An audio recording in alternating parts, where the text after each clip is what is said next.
80,000 Jolani लड़ाकों का double हमला। नेतन्याहू पर गिरा जुलानी बम। सीरिया में पुतिन का राजफाश। नेतन्याहू को भारी पड़ेगी ये जंग। ये तमाम सवालों का जवाब। नमस्कार, मैं हूं आपके साथ मनोराज सक्सेना। आज वीडियो में हम आपको देने वाले हैं। तो रूस और ईरान को पहले ही सीरिया से भगा चुके कमांडर जुलानी का अगला टारगेट अब इजराइल है। दमिश्क पर कब्जा कर चुके जुलानी ने अपने कमांडर्स को इजराइल फतेह करने का फरमान जारी कर दिया है। इसीलिए बड़ा सवाल यह है कि क्या सीरिया में घुसकर इजराइल ने बहुत बड़ी गलती कर दी है। दरअसल बशर अल असद के तख्ता पलट के बाद सीरिया जहां धीरे धीरे खड़ा हो रहा है, इजराइल के सीरिया पर हमले भी तेज हो गए हैं। पिछले 7 दिन के अंदर 800 से ज्यादा एयर स्ट्राइक कर चुका है इजराइल। वहीं पिछले 12 घंटे की अगर हम बात करें तो 61 से ज्यादा हमले कर चुका है, जिसमें वो चुन चुन कर सैन्य ठिकानों को तबाह कर रहा है।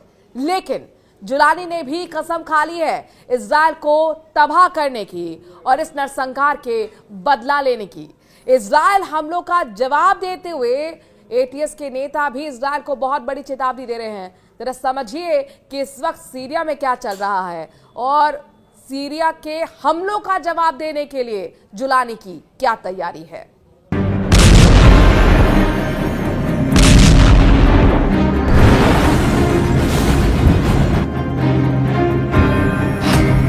कमांडर जुलानी इजरायल पर बरसाएगा बम। कमांडर जुलानी का सीरिया मिशन पूरा हो चुका है। दमिश्क के चप्पे चप्पे पर जुलानी के लड़ाकों का कब्जा है, लेकिन दमिश्क से मात्र 10 किलोमीटर दूर ही देखिए इजरायल क्या कर रहा है। धमाके का पहला वीडियो, धमाके का दूसरा वीडियो, धमाके का तीसरा वीडियो,